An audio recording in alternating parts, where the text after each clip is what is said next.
ওয়াসসালামু আলা মান ইত্তাবাল হুদা রব্বি জিদনি ইলমা। এখন যে বিষয়টা নিয়ে কথা বলবো সেটা হচ্ছে হুর, হা এবং র, যেটা হচ্ছে হুর, আর র এবং হা যেটা হচ্ছে রহ।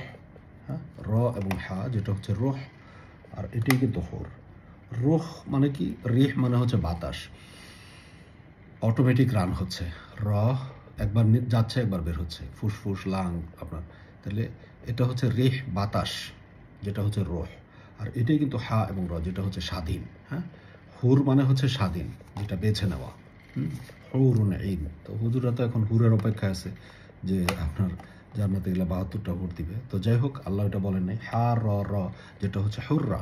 তো এই শব্দটা আমরা একটু কোরআন থেকে দেখব, যেটার অর্থ হলো হুর মানে হচ্ছে স্বাধীন। আপনাকে স্বাধীনতা দেওয়া হয়েছে, আপনি চাইলে বেছে নিতে পারেন, চাইলে আপনি বর্জন করতে পারেন। তো সেটা আমরা দেখি 72 নম্বর সূরা, যেটা হচ্ছে সূরা জিনের 14 নম্বর আয়াত। 72 নম্বর সূরার 14 নম্বর আয়াতের যে 9 নম্বর যে শব্দটা, যে তাহাররু, যেটা হচ্ছে তাহাররু, যে হা র এবং র, যে ওয়া আন্না মিন্নাল মুসলিমুনা ওয়া মিন্নাল কাসিতুনা ফামান আসলামা ফাউলাইকা তাহাররাউ রশাদা। এবং এও যে আমাদের কিছু সংখ্যক মুসলিম এবং কিছু সংখ্যক অন্যায়কারী, কিছু সংখ্যক হচ্ছে মুসলিম এবং কিছু সংখ্যক হচ্ছে অন্যায়কারী। সুতরাং যারা আত্মসমর্পণ করেছে, ফামান আসলামা, যারা আত্মসমর্পণ করেছে, ফাউলাইকা তারাই, তাহাররা আসলে বেছে নিয়েছে, যেটা হচ্ছে আপনার স্বাধীন। হ্যাঁ, তারা বেছে নিয়েছে, চাইলে কিন্তু অন্যায়ও করতে পারতো, মুসলিম না হয়ে আত্মসমর্পণ নাও করতে পারতো।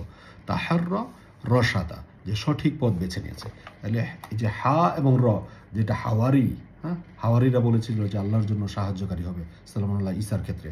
হ্যাঁ, হা এবং র, যেটা হচ্ছে হার, যেটা হচ্ছে হুর মানে হচ্ছে যে আপনার নারীও হতে পারে পুরুষও হতে পারে, যেটা স্বামী স্ত্রী দুইজন ঝগড়া করেছিল, যেটা আল্লাহ শুনেছেন, ওইখানে কিন্তু যে দুইজনকে হুর বলা হয়েছে আর কি।